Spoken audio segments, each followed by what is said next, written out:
Kenalkan dengan suara-suara sound effect tadi? Pertanyaannya, dari mana sih ngedapetin suara-suara kayak gitu? Bikin konten emang udah menjadi kewajiban kita sebagai konten kreator. Tapi kadang-kadang pas lagi butuh sound effect kayak tadi, bingung mau nyarinya di mana. Karena emang terkadang bawaan aplikasi editor itu nggak semuanya lengkap. Apalagi sound effect viral kayak tadi. Nah, di website ini lu bisa ngedapetin sound effect tadi secara gratis. Caranya, buka myinsan.com. Jadi di website ini tuh udah banyak banget nyediain sound effect yang lagi trending dan banyak digunakan oleh konten kreator.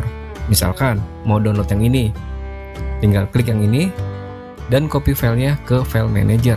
Selesai. Oke, selamat mencoba.